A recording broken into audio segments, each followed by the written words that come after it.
India TV YouTube channel को subscribe करें और बेल आइकन दबाएं।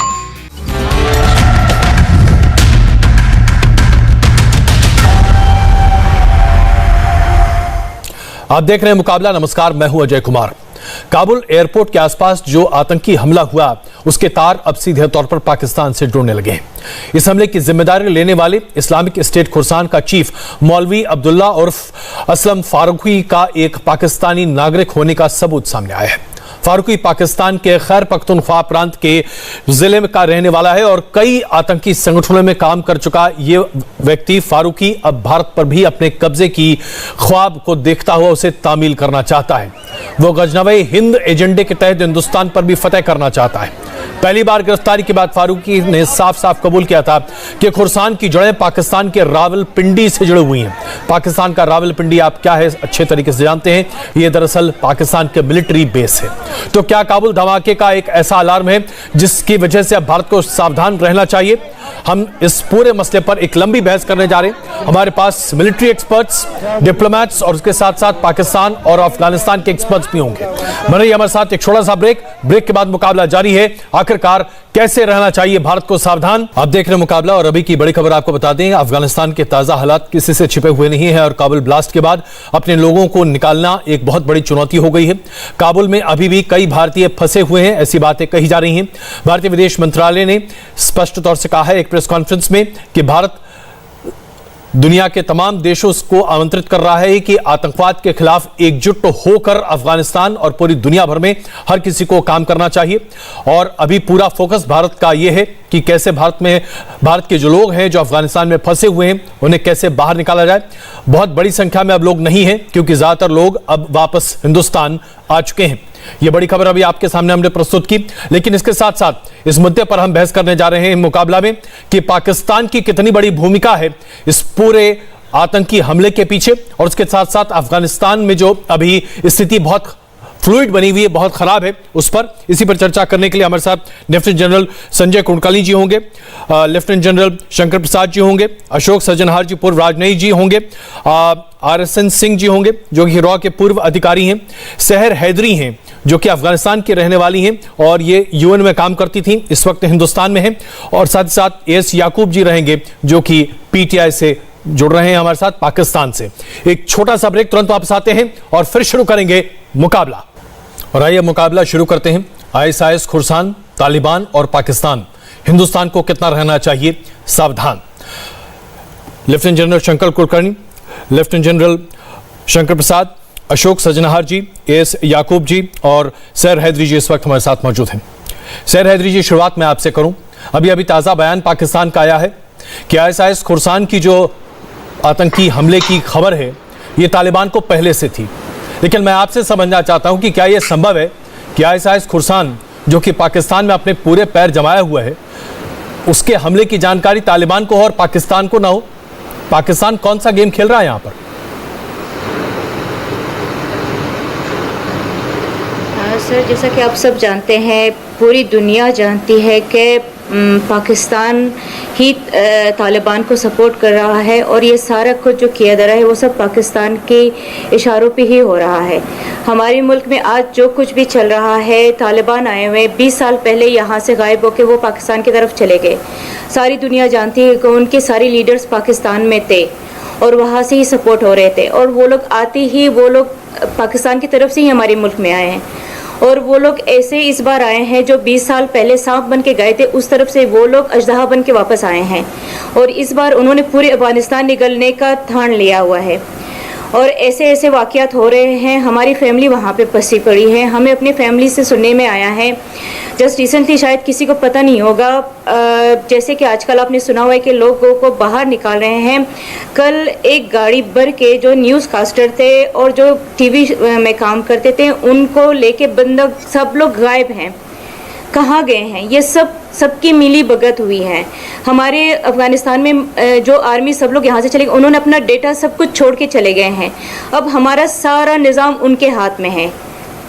30 साल पहले भी पाकिस्तान चाहता था कि हमारे अफ़गानिस्तान मुल्क को ख़त्म कर दें, अब भी वो यही चाहता है, पर पाकिस्तान ये भूल रहा है कि उसके दो सूबे तो ऑलरेडी हमारे हैं। हब तक जो है बलूचिस्तान हमारा है और अटक तक जो पेशावर है वो अफगानिस्तान का है, बचा सिंध और पंजाब वो हिंदुस्तान का है।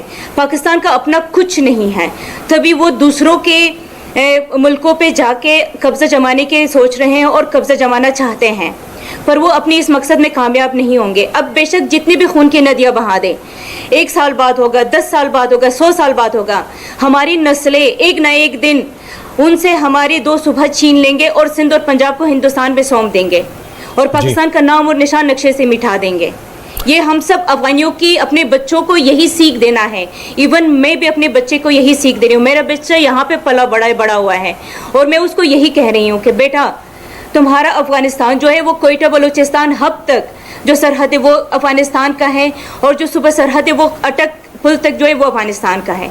बिल्कुल, आपकी बहुत स्ट्रॉन्ग सेंटिमेंट्स हैं, आपके सेंटिमेंट्स बहुत स्ट्रॉन्ग है और मैं समझ सकता हूं कि जो अभी अफगानिस्तान में हालात हैं, आपकी सेंटिमेंट्स और ज़्यादा बहुत अभी आप बहुत सेंसिटिव भी होंगे इसे लेकर। लेकिन याकूब साहब, जिस तरह की खबरें आ रही हैं और जो पाकिस्तान के ऊपर अब तोहमत लगाए जा रहे हैं, यहाँ तक कि अब American defence experts, British intelligence agencies के तमाम एक्सपर्ट्स, हर कोई ये कह रहा है कि पाकिस्तान आखिरकार एक ट्रिपल गेम खेल रहा है। इसकी आवश्यकता क्यों है पाकिस्तान को खेलने की? तालिबान को इस तरीके से मदद करना, ISIS के साथ जाकर खड़ा हो जाना, कश्मीर की आवाज उठाना, ये क्या हो रहा है साहब? अरे साहब, कोशिश तो यही होती है कि प्रोग्राम में जो है ना वो जरा बीपी अपना नॉर्मल रखे, गुस्सा ना हो, लेकिन इस बीबी की बात सुनी है जिसने इतने हसद, इतनी नफरत और इतना बुग़्ज़ दिखाया पाकिस्तान में। और इसी नफरत और हसद की वजह से आज ये दरबदर हो चुकी हैं। आज ये अपनी जमीन पर ये रहने के काबिल नहीं रही और ये इल्जाम दे रही है पाकिस्तान के ऊपर। बड़ा अफसोस होता है, बड़ा दुख होता है कि जब ये शुमाली इत्तेहाद वाले, जिनका ये शायद पश्तून भी नहीं है ये खातून, ठीक है, जिनका थोड़ा सा शेयर है वहां पे, ये वहां पे रह रही हैं और ये जो इनके बाकी बच्चे हैं वो भी पाकिस्तान को दुआ दें कि हमारी वजह से अभी तक आप वहां पे महफूज हैं। बाकी रही कि देखें, पाकिस्तान का स्टेक अफगानिस्तान में हिस्टोरिकली बहुत पुराना है। एक तो हम बॉर्डर शेयर करते हैं, हमारी एक तकरीबन 2700 किलोमीटर की ड्यूरल लाइन है। हमारा अफगानिस्तान में 1975 से स्टेक चल रहा है कि जब वहां पे जनरल दाऊद यहाँ पे इंटरफेयर करने की कोशिश करता था। जनरल दाऊद की भी सोच शायद इसी खातून जैसी होगी कि वो यहाँ पे जब इंटरफेयर करने की कोशिश करता था तो तब हमने जनरल नसीरुल्लाह बाबर को ये अजाइन की ड्यूटी कि वो इस इंटरफेरेंस को रोके। अब ये एक लंबी 79 से लेके 89 तक मैं आपको कितनी लंबी हिस्ट्री गिनवाऊं कि वो जिसमें पेशावर अकॉर्ड 92 में हुआ, जिसमें सारे ये अफगानी आए। जब भी अफगानिस्तान में मुश्किल होता है, ये तालिबान सिर्फ हमारे पास नहीं आते।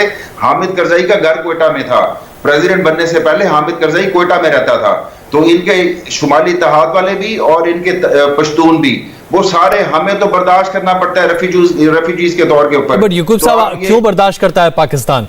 इमरान खान साहब लगातार पैरोकारी कर रहे हैं, कह रहे हैं कि पाकिस्तान ही नहीं बल्कि पूरी दुनिया को तालिबान को स्वीकार कर लेना चाहिए। जब तालिबान इतने बड़े पैमाने पर आतंकी हमले के दोषी माने जा रहे हैं और जिस तरह से वहां सब कुछ है, अफरा तफरी मची हुई है, इसके बाद भी आप तालिबान की पैरोकारी क्यों कर रहे हैं भाई? साहब, ये कैसा हमला है जिसमें 28 आदमी तालिबान के मारे गए? कल जो वाकया हुआ उसमें 28 तो तालिबान के मारे गए। और ये ISIS के जो है, ये तो तालिबान को अपना मुखालिफ समझती है, ये तो समझती है कि वो काफिर हो गए हैं और इनका सबसे बड़ा दुश्मनी तालिबान है। कैसे मुमकिन है कि ये जो इल्जाम आप हमारे ऊपर लगा रहे हैं या कह रहे हैं कि ये कोई, देखिए, इल्जाम हम नहीं लगा रहे, आज दुनिया के लोग ये सवाल पूछ रहे हैं। याकूब साहब, मैं जाता हूं, अभी हम और बाकी हमारे मेहमान के पास जाऊंगे, लेकिन एक सवाल मैं आपसे यहां पूछना चाहता हूं। ISIS खुरसान के जो अभी फिलहाल जो एक तरह से मुखिया के तौर पर हैं, शाबाब मुजाहिर, ये भी तो पाकिस्तान के ही रहने वाले हैं। पाकिस्तान में ही इन्होंने अपने आप को बड़े पैमाने पर स्थापित भी किया है। इनका कहना है कि इनके पास 3000 मुजाहिद हैं जो कि लगातार ISIS की पूरी सोच को आगे बढ़ा रहे हैं। पाकिस्तान में इनका पूरा बेस है। ग्रुप्स में कोई पाकिस्तानी हो, कोई इंडियन हो, अलकायदा का जो साउथ एशिया चैप्टर है उसका चीफ इंडियन सिटीजन है जो हैदराबाद से है। अब अगर वो कोई कैरिड आउट करता है, लेकिन वो इंडिया में रहता नहीं है ना साहब। वो देखिए, यहां हम जो बात कर रहे हैं, ये तमाम लोग पाकिस्तान में रह रहे हैं, पाकिस्तान की जमीन पर हैं। वो लोग थे, पाकिस्तान की जमीन अगर टेररिस्ट इस्तेमाल कर रहे हैं तो ये तो बहुत गंभीर आरोप है ना साहब आपके ऊपर। देखें, TTP का नेक्सस माना जा सकता है कि ISIS कैसे हो, क्योंकि हम ये जो दहशतगर्द हमारे खिलाफ ऑपरेट कर रहे हैं, यही अफगानिस्तान में जाके ऑपरेट कर रहे हैं, यही तालिबान के खिलाफ ऑपरेट कर रहे हैं। तो ये समझ लेना चाहिए तालिबान, तो फिर आप उनको एंगेज कर सकते हैं, मगर आप ISIS-K को एंगेज नहीं कर सकते। वो तो एक ऐसा टेररिस्ट ग्रुप है कि जो टेबल पे भी नहीं आता, उनका काम सिर्फ और सिर्फ हमले करना है। यही फर्क, good terrorist and bad terrorist, यही पूरी दुनिया के लिए एक नासूर बना हुआ है। RCN सिंह साहब, क्या मैं सही कह रहा हूं? बिल्कुल बिल्कुल। ये देखिए, मैं आपको ये बता दूं कि ये ऑब्जेक्टिव्स क्या था ये टेरर अटैक्स के पीछे। अगर आप देखें तो ये 31 अगस्त का डेडलाइन, बड़े दो टूक शब्दों में तालिबान ने कहा कि किसी भी कीमत पर ये क्रॉस नहीं होनी चाहिए। फिर G7 में कहा गया कि we will take, it will take as long as it take. फिर बिडेन ने कहा कि नहीं, हम 31 के पहले वहां से निकल जाएंगे। तो ये बम धमाकों के दो ऑब्जेक्टिव्स थे। एक था वेस्टर्नर्स को टू हेसन उनके कि अब जल्दी भागो यहां से, अब एक दिन भी तुमको ज्यादा नहीं दिया जा सकता। और दूसरा ऑब्जेक्टिव था कि जो अफगानी वहां से भाग रहे थे उनको रोकने के लिए कि तुम किसी भी कीमत पे तुम यहाँ की सरजमी को तुम नहीं छोड़ोगे। तो इसलिए किया गया। तो इन्होंने एक कन्वीनियंट एक ऑर्गेनाइजेशन यूज किया, इस्लामिक स्टेट। आपको मालूम है कि इस्लामिक स्टेट का जन्म कैसे हुआ था? इस्लामिक स्टेट का जन्म हुआ था कि जब ऑपरेशन एंड्योरिंग फ्रीडम हुआ तो कई लोग तो ये अफगान तालिबान वगैरह इधर आ गए, लेकिन कुछ लोग नॉर्थ वजीरिस्तान में रह के वो हमले उन्होंने जारी रखे और उन्होंने एमिरात डिक्लेयर कर दिया। कई राउंड बातें हुई थी पाकिस्तान हुक्मरान से, नहीं सक्सेसफुल हुआ। फिर ज़रबे अज़्ब हुआ तो 2016 या 17 में फिर उस समय बड़ी हवा चली हुई थी इस्लामिक स्टेट की, तो यहां भी इन लोगों ने एक इस्लामिक स्टेट खड़ा कर दिया। लेकिन उसके बाद से पाकिस्तान की जो मिलिट्री इंटेलिजेंस एस्टेब्लिशमेंट है उसने स्प्लिट कर दिया इसको, वहां की इस्लामिक स्टेट को। फिर एक गुट जो है आपको मालूम है हकानी ग्रुप से जाके मिल गया जी, एक इस्लामिक स्टेट से, वो पाकिस्तान ISI से कंट्रोल्ड है। तो ये ISIS जो है वो इस्तेमाल इस तरह से किया जा रहा है कि ताकि डिनाएबिलिटी हो, और वही किया गया है। बाकी ये जो कह रहे हैं, मुझे नहीं मालूम कि 28 कह रहे हैं तालिबान के साहब, ये किसको आप ये कह रहे हो? 1400 साल से तो एक दूसरे को मार रहे हो, 1400 साल से तो एक दूसरे को मार रहे हो। और 28 अगर पहली बात, इस बात की पुष्टि मैंने नहीं कहीं सुना है कि पढ़ा है, हो सकता है आप सही हो, लेकिन 28 तालिबान के अगर हलाक हुए भी हैं तो कोई बड़ी बात नहीं है। आज मुसलमान ही मुसलमान को मार रहा है अफगानिस्तान में, आज से नहीं, कई सालों से। तो ये जो इतनी जल्दीबाजी है आपको इनको एक रिस्पेक्टेबिलिटी देने के लिए इस्लाम के नाम नहीं, बिल्कुल RCN सिंह साहब, ये जो गुड टेररिस्ट और बैड टेररिस्ट की डेफिनेशन है जिसमें हर कोई उलझता हुआ दिख रहा है, मैं जरा आगे बढ़ता हूं। जनरल प्रसाद, हक्कानी नेटवर्क के साथ पाकिस्तान के ISI की नजदीकियां अमेरिका ने कई बार उजागर करने की कोशिश की। एक खबर में पढ़ रहा था, उसमें ये कहा गया कि मौजूदा जनरल बाजवा से जब अमेरिका ने कहा कि आप चलिए हक्कानी के बारे में हमें कुछ जानकारी दीजिए, तो उनका आइए बैठते हैं हेलीकॉप्टर में और जहां देखते हैं मिल जाएगा वहां से उठा कर ले आएंगे। तो ये अगर कैलेस अप्रोच है, हक्कानी नेटवर्क का संबंध ISIS खुरसान से है, हक्कानी नेटवर्क का संबंध तालिबान से है, हक्कानी नेटवर्क को पाकिस्तान समर्थन दे रहा है, ये नेक्सस और नेटवर्क किस तरीके से काम कर रहा है और कैसे ये पूरी दुनिया के लिए और हिंदुस्तान के लिए खतरा है?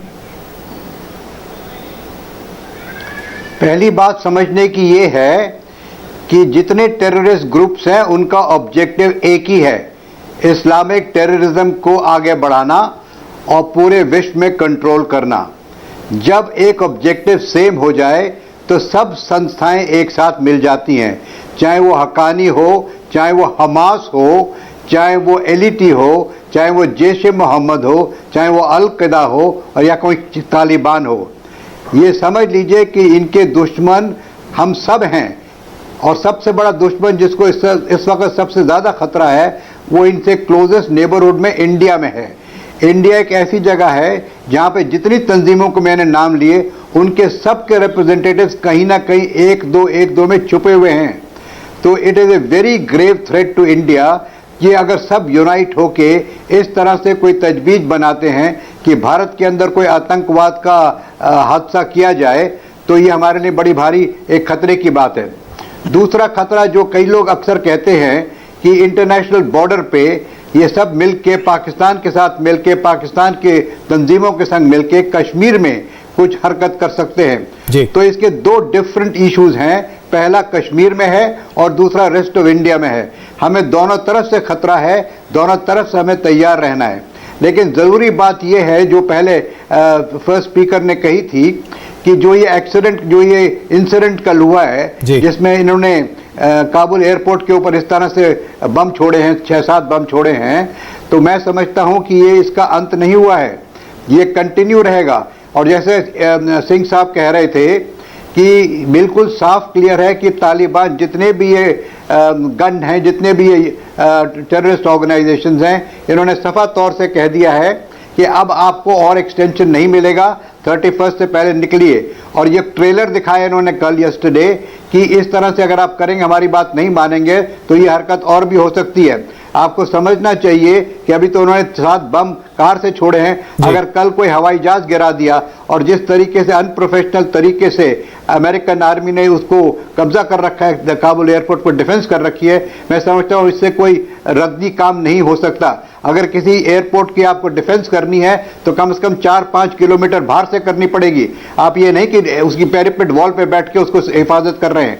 अगर आपको जरा से भी अकल है, प्रोफेशनल अकल है, तो जब जहाज उतरते हैं तो लो ऑल्टीट्यूड पे आते हैं, स्लो स्पीड में आते हैं।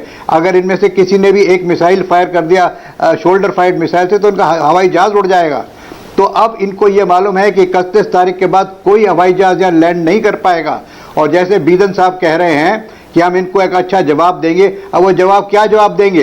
एयरपोर्ट तो बंद होने वाला है, ये कहां से और ट्रुप्स भेजेंगे? और अगर भेजेंगे भी तो क्या एयर ड्रॉप करेंगे? और एयर ड्रॉप करेंगे तो कहां करेंगे? वहां करेंगे जहां पे किसी एयरपोर्ट पर ये कब्जा कर सके, और फिर से वो जो कार्रवाई 20 साल पहले शुरू हुई थी वो दोबारा शुरू हो जाएगी। और आप ये समझिए कि जहां भी तालिबान है, जहां भी ये जो टेररिस्ट ग्रुप्स हैं या पॉपुलेटेड एरियाज में, इन पर आप एयर अटैक भी नहीं कर सकते। अब तो इन सब ये जो बहुत मुश्किल स्थिति है जनरल प्रसाद, जैसा कि अभी आप बता रहे थे सर। मैं अभी अशोक जी ये कह रहा हूं कि इन्होंने एक बड़ी एक डेंजरस सिचुएशन क्रिएट कर, बिल्कुल बहुत डेंजरस एक्सप्लोसिव सिचुएशन, और हिंदुस्तान के लिए खास करके। अशोक जी को मैं शामिल करूं अभी। अशोक जी, महत्वपूर्ण मुद्दा यह है कि जरा सोचिए कि 85% से ज्यादा जो ब्लैक हॉक्स हैं वो अभी आज तालिबान के पास हैं, और ये अमेरिकन एक्सपर्ट्स भी बता रहे हैं और वहां पर डिफेंस एस्टैब्लिशमेंट में बात चर्चा में है। हम भी लगातार कह रहे हैं पूरी दुनिया से कि आतंकवाद का मुकाबला मिलकर कीजिए, लेकिन अब तो हमारे पास एक ऐसे आतंकी संगठन के पास एक पूरा देश है जिसके पास $85 बिलियन के आर्मामेंट्स हैं। कोई कैसे बचा सकेगा इससे? जी आप बिल्कुल ठीक कह रहे हैं अजय जी, और ये बिल्कुल ठीक बात है जो उनके पास इतना ज़्यादा असला आ गया है, इतना ज़्यादा इक्विपमेंट आ गई है, इतने ज़्यादा आर्मामेंट्स आ गए हैं, तो इसीलिए पूरे ये जो क्षेत्र है उसमें बिल्कुल वो क्रिएट कर सकते हैं, इंस्टेबिलिटी क्रिएट कर सकते हैं। और वहाँ पर जो तंजीमें हैं, जो सभी तंजीमें जिनको पाकिस्तान में शरण मिलती रही है, और वो यहाँ पर भी उधर से बॉर्डर से यहाँ पर आकर तालिबान के साथ अशरफ गनी सरकार को और फिर जो अमेरिकन फोर्सेस हैं उनके विरुद्ध भी वो लड़ाई करते रहे हैं, चाहे वो अलकायदा हो, चाहे तालिबान का तो हमने कहा ही है, जैश मोहम्मद हो, लश्कर तैयबा हो, जैसे अशरफ गनी साहब ने कहा था, जो उन्होंने कुछ 10,000 उन्होंने ट्रूप्स वहां से भेज दिए थे, अपने अपने टेररिस्ट फाइटर्स को भेज दिया था। तो ये सब वहां पर आ रहे हैं। परंतु देखिए, जो आपने कहा है, जो उनके पास इतना ज्यादा वॉर मटेरियल आ गया है और इक्विपमेंट आ गया है, तो जो टेररिस्ट के लिए है वो ये जो ब्लैक हॉक हेलीकॉप्टर्स वगैरह है उसका इस्तेमाल करने का कोई वो नहीं है। उनको जो चाहिए यहां से जो असॉल्ट राइफल टाइप जो आया है, जो कि काफी लाइट है, उसका वो प्रयोग कर सकते हैं। और उनका M4 का M16 का वहां पर उनका फायदा ये होगा जो उसके ऊपर नाइट विजन डिवाइसेस भी लगी हुई हैं, तो इसलिए उसका फायदा उनको हो सकता है। जो कम्युनिकेशन इक्विपमेंट वहां पर छोड़कर गए हैं, क्योंकि टेररिस्ट ना तो टैंक्स लेकर आएंगे, ना इसे हवाई जहाजों के साथ वहां से उड़ाते हुए उनको लाएंगे। हमारे पास जो है आतंकी को ऐसे अगर वो जैश या लश्कर या तालिबान ये मिलकर पाकिस्तान की शय से, और इसके बारे में हम सोच सकते हैं बिल्कुल पाकिस्तान ये कर ही रहा होगा और उसकी मंशा होगी। आपने ये भी सुना है जो टीपीआई की एक मोहतरमा ने वहां पर टीवी पर खुलेआम उन्होंने कह दिया, जो हमें वो उन्होंने तालिबान ने भरोसा दिया है जो वो कश्मीर को लेकर हमारे सुपुर्द कर देंगे। तो यही उनकी ख्वाहिशें हैं, यही उनकी आशा है, यही वो चाहते हैं जो ऐसे किया जाए। परंतु मेरे विचार से उनको ये बहुत हसीन ख्वाब देख रहे हैं इस समय। ऐसी कोई बात नहीं होने वाली है, क्योंकि एक तो भारत के पास, भारत बहुत सक्षम है, चाहे उसका आप इंटेलिजेंस ग्रिड देख लीजिएगा, चाहे आप काउंटर टेररिज्म ग्रिड देख लीजिएगा, बहुत हमने अपने को सशक्त किया है। अभी कुछ ही दिन पहले chief defence staff general Bipin Rawat ने यह कहा है, जो ऐसी बात नहीं है जो हम बाय सरप्राइज लिए गए हैं। ठीक है, हम शायद पहले सोच रहे थे जो 1-2 महीने बाद आएगी तालिबान, परंतु अब वो जल्दी आ गए हैं, परंतु हम बिल्कुल तैयार हैं। और ये जो भी हैं अस्त्र शस्त्र हैं, इक्विपमेंट है, ये हमारे पास पहले है, हमारे सैनिकों के पास कोई शक नहीं कि हम तैयार हैं। तो लेकिन अशोक जी, मैं चाहूंगा कि आप हमारे साथ रुकें अभी जरा। जनरल कुलकर्णी से एक सवाल के बाद मैं याकूब जी से अभी जो आपने पीटीआई का सवाल उठाया था वो उसका जवाब लूंगा, और मैं चाहूंगा कि उसका आप जवाब दें, इसलिए आप प्लीज हमारे साथ बने रहिएगा। जनरल कुलकर्णी, अभी जैश ए मोहम्मद की तरफ से एक पैम्पलेट जारी किया गया है जिसमें यह कहा गया है कि तालिबान कश्मीर में जिहाद में जैश ए मोहम्मद, लश्कर तैयबा, इसके साथ साथ हक्कानी नेटवर्क के तमाम लड़ाकों की मदद करेगा। इन तमाम टेरर नेटवर्क से अब हमारे लिए कितना बड़ा खतरा बन रहा है? अजय जी, जबरदस्त है, इसमें कोई शक नहीं है। हम लोगों को सतर्क रहना है। और जैसे आपने सब स्पीकर्स के द्वारा सुना, आप माने कि मसूद अजहर जो है कंधार में आप बरादर को मिलने के लिए गया, और उसके बाद जिस प्रकार से जश्न मनाया गया पीओके के अंदर, ये साफ जाहिर करता है कि ये पूरी तारे जो हैं सारी की सारी आईएसआई के साथ लिंक्ड है। आप देखिएगा कि अमेरिका का फ्रंटलाइन स्टेट रहा है कौन? पाकिस्तान। कब से? 1970 से, जब वो चीन के साथ उसको संबंध नजदीक लाने थे। और 71 की लड़ाई के बाद जिस प्रकार से कार्रवाई शुरू हुई, और ब्लीड इंडिया विद 1000 कट्स जवल हक के बाद, और जिस प्रकार से आईएसआई को ये पूरा मकसद सौंपा गया, उसके बाद जिस प्रकार से पाकिस्तान, आईएसआई जो पाकिस्तान का ही है, और रावलपिंडी उनके जो पूरा फौज का दस्ता जो उधर है, मकसद है स्ट्रैटेजिक डेप्थ। और उस स्ट्रैटेजिक डेप्थ को लेते हुए उन्होंने अफगानिस्तान को लिया। और उसमें कोई शक नहीं, ये जितने तालिब हैं, चाहे वो आईएस ग्रुप हो या तालिबान हो, ये सारे के सारे पाकिस्तान के मदरसों में सिखाए गए, पढ़ाए गए, इनकी मानसिकता बदली गई। और जिस प्रकार से अपने एक तरीके से आतंकी संगठन बनाएगा सिर्फ पाकिस्तान का मकसद हासिल करने के लिए, और पाकिस्तान के पिट्ठू बैठे रहे अफगानिस्तान के अंदर, और पाकिस्तान की जो मंशा है स्ट्रैटेजिक डेप्थ की वो पूरी हो जाए।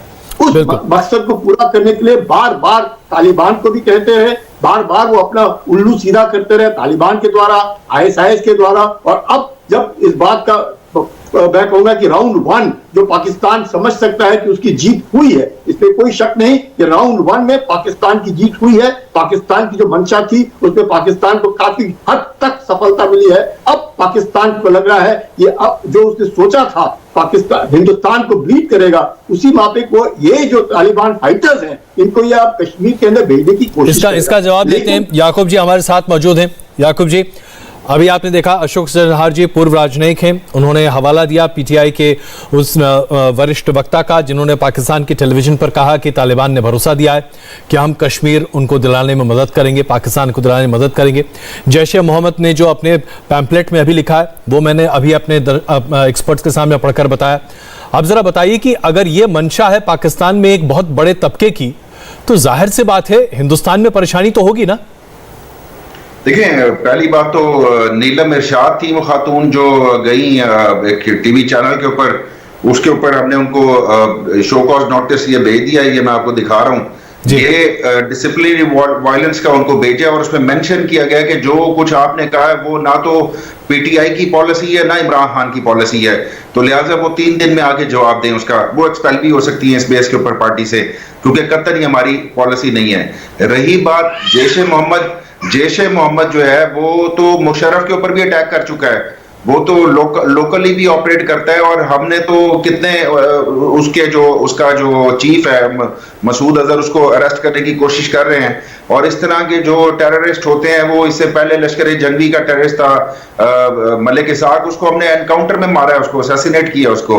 तो ये बात नहीं है कि ये सारे कोई हमारी को प्रॉक्सीज है या हम इनको को स्पॉन्सर करते हैं, क्योंकि मोस्टली इंडिया ने इतना सफर नहीं किया होगा टेररिज्म से जितना हमने किया। हमारे तो जीएचक्यू के ऊपर अटैक हुआ है, हमारे तो मेजर जनरल रिटायर्ड को कत्ल किया गया है। तो ये कहना कि नहीं ये सब हम पाल लें, ये भी जरा अनफेयर होगा पाकिस्तान के साथ। आरएसएन सिंह साहब आपका जवाब देना चाहते हैं, प्लीज साहब। सिंह साहब।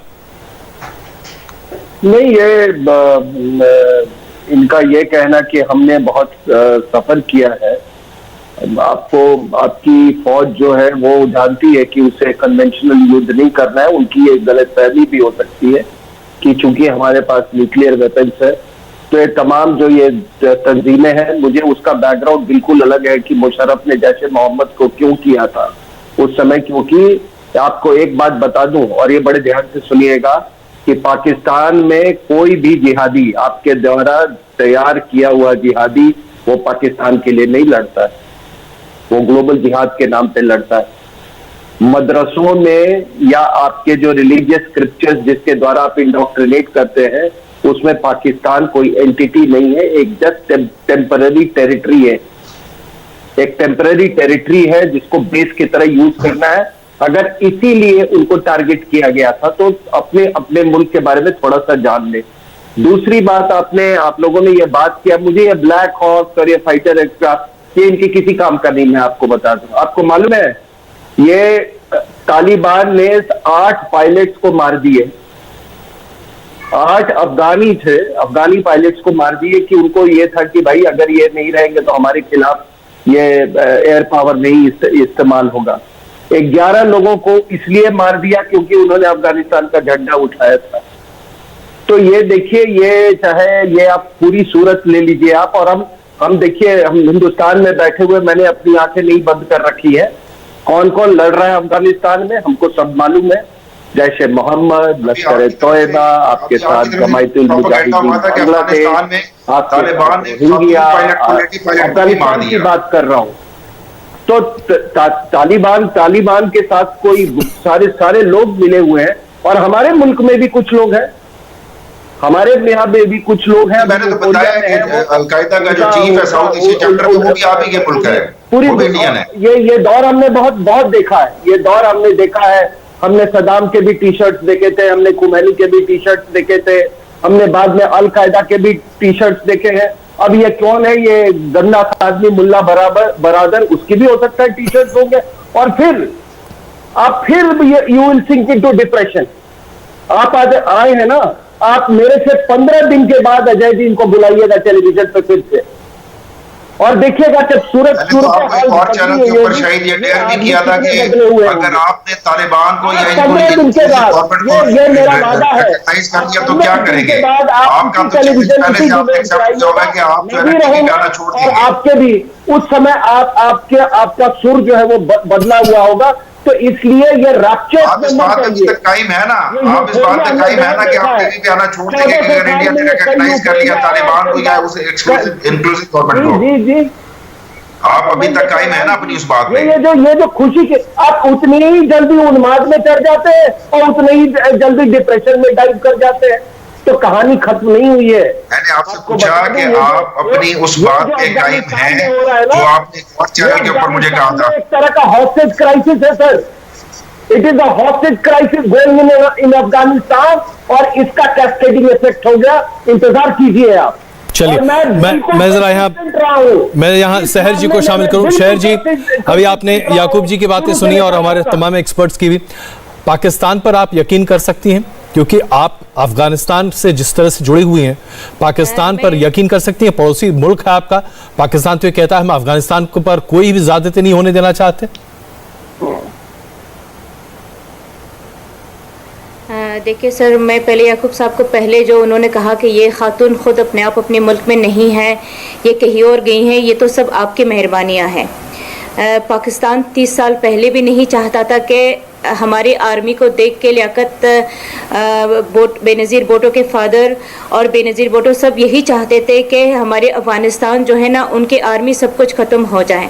और अब भी उनका यही मुद्दा है, वो यही चाहते हैं कि पड़ोसी मुल्क के नाम पे वो हमारी ज़ाती दुश्मनी है, वो हमारी तारीख़ को मिटाना चाहता है। वो अभी तालिबान सबसे पहले इंटर करा तो उन्होंने हमारे जो लास्ट जो डॉक्टर नजीब साहब थे उनको क्यों मारा? उनसे इनको क्या खतरा था? वो यही जानते थे कि वो सबसे बड़े सियासतमदार हैं और वो पाकिस्तान को उनकी बुरी नजर जानते थे। नजीबुल्लाह की बात की आप सुन लें, 92 में जब उसकी गवर्नमेंट को गिराया गया था तो नजीबुल्लाह इंडिया आना चाहता था, इंडिया ने अजाइलम देने से इनकार कर दिया। उसने यूनाइटेड नेशन के कंपाउंड में जाके पनाह 4 साल तक वो वहां पे रहा, ठीक है। फिर भी जब वो फरार होने लगा तो उसको मार दिया गया। तो फिर आप ये कहना कि आपको बटरे इंडिया ने किया, हमने नहीं किया, क्योंकि आपने तो बार-बार उनको पाकिस्तान ने मारा है, पाकिस्तान ने मारा है। पाकिस्तान यही चाहता है कि अफगानिस्तान का नामो निशान मिट जाए। आप हमारे पड़ोसी हो के हमने सरहदों में आप लोगों के लोग कभी भी अफगानियों को नहीं मानते। आप लोग हमेशा यही चाहते हैं कि अफगानिस्तान का नाम आप लोग हमारे जनरल रज़ाक की फैमिली को क्यों मारा आपने? जनरल रज़ाक की फैमिली को आपने क्यों मारा? आपकी आर्मी गोली ना चलाए, जनरल रज़ाक की फैमिली को 90 लोग उनके फैमिली से मारे, क्योंकि जनरल रज़ाक आपके पाकिस्तानियों को आपके सरहद के अंदर घुस के मारा है। हमारे शेर उठे आपके चमन बॉर्डर में घुस के आप लोगों को मारा है, और ऐसे शेर हमेशा पैदा होंगे सर। आप लोग इसीलिए अपने जानवरों को जो 3,75,000 की फौज लड़ नहीं सकी आपसे, मुर्दार हो गए और कर गई। और आप ये कह रहे हैं कि अभी आपको अफगानिस्तान में भेजा हुआ है। आप लोग कश्मीर पे कब्जा करना चाहते हो, आप लोग अफगानिस्तान पे, आप लोग अपना कुछ है नहीं। आप अपने मुल्क के लिए तो लड़ लेती, अपने मुल्क की तो हिफाजत कर लेती कि शायद इमरान खान इस तरह की अच्छा आदमी होगा, पर हमें निकम्मी फौज पाल के हमसे लड़ेगी। सारे टेररिस्ट के बुजुर्गों का आप लोगों ने अपने मुल्क में आपका भाग गया, अगर वो भगोड़ा भाग गया यहाँ से, कोयटा बलूचिस्तान में था, कोयटा बलूचिस्तान में था। सब लोग तालिबान आपके मुल्क से उठ के आए हैं। पूरा दुनिया यही जानता है कि पाकिस्तान जो है वो शैतान की औलाद है। वो अपने अंदर सारे टेररिस्ट को पाल रखा हुआ है ताकि वो हर जगह को खत्म करना चाहे। वो अफगानिस्तान, इंडिया, हर जगह जाना चाहता है, और पाकिस्तान का ही यही गंदा असूल है कि वो अपने शैतान को पाल रहा है और लोगों के सामने बड़ा साफ सुथरा होके निकल आता है। पर लोग गास नहीं खाते सर, लोग गास नहीं खाते। सियासत का पता है, सबका पता है कि आप लोग कितने गद्दार हो सर। आप एक सवाल का जवाब कह रहे थे सर, जैसे सर की बात है कि आप लोगों ने अपने अंदर, आप लोगों के पास भी, आप मुझे बताइए इतने सालों में कभी कोई बम ब्लास्ट पाकिस्तान में हुआ है? कभी कोई टेररिस्ट अटैक पाकिस्तान में हुआ है? भाई जहां पे वो लोग अपने लोगों को तालीम तरबियत दे रहे हैं, वो पाकिस्तान में बम ब्लास्ट क्यों करेंगे? वो पाकिस्तान में लोगों को क्यों मारेंगे? क्योंकि वो अपने पाकिस्तान के साथ तो वो गद्दारी नहीं करेंगे ना। आप लोग अपने अंदर सांप पाल रहे हो, दूसरी जगह जाके उनको वहां पे बेच रहे हो। पाकिस्तान हमेशा ये मानना चाहिए कि वो शैतान की औलाद है और वो अपने अंदर सारे टेररिस्ट को पाल रहा है, और एक दिन खुदा का कहर, ये जो लोगों के नाहक खून कल रात को बहा है, ये कभी जाया नहीं जाएगा। एक दिन पाकिस्तान को यही हाल आएगा और हम यही दुआ करेंगे। शहर जी, मैं समझ सकता हूँ आपके अंदर अभी खून खौल रहा है, सेंटिमेंट्स आपके बहुत हाई हैं, और जाहिर सी बात है इस तरह की भावनाएं बिल्कुल निकलती हैं। अफसोस हमें इस बहस को यहीं ख़त्म करना पड़ रहा है। जनरल प्रसाद और जनरल कुलकर्णी, आपसे मैं क्षमा चाहता हूँ, हम बहुत लंबी बातचीत नहीं कर पाए, हम अगली बार पूरी कोशिश करेंगे। मैं क्षमा चाहता हूँ आपसे। इस बहस को हम यही ख़त्म करते हैं, लेकिन इसमें कोई शक नहीं है कि आज पाकिस्तान को इस बारे में वाकई में गंभीरता से सोचना पड़ेगा। जब दुनिया के लोग पाकिस्तान को आतंक का केंद्र मान रहे हैं, तो फिर पाकिस्तान अगर अपनी हरकतों से बाज ना आए तो फिर क्या रास्ता है? रास्ता एक ही है कि हम हिंदुस्तान अपने आप को एक सशक्त देश के तौर पर सामने रखें और किसी भी कीमत पर हर तरह की आतंकी वारदात से बचाने की अपनी हौसले को बुलंद रखें। बहुत धन्यवाद इस बातचीत के लिए। काबुल एयरपोर्ट पर ब्लास्ट के बाद आतंक के खुर्सान मॉड्यूल की जबरदस्त चर्चा है। दावा यहां तक किया जा रहा है कि अफगानिस्तान में तालिबान समेत जितने भी आतंकी संगठन हैं, खुर्सान उनमें सबसे ज्यादा खतरनाक है और तालिबान से उसकी पुरानी दुश्मनी है। ऐसे में क्या अफगानिस्तान में खुर्सान वर्सेस तालिबान का एक नया युद्ध शुरू नमस्ते, मैं हूं मीनाक्षी जोशी। वीडियो और खबरों से अपडेट रहने के लिए India TV YouTube channel subscribe करें, बेल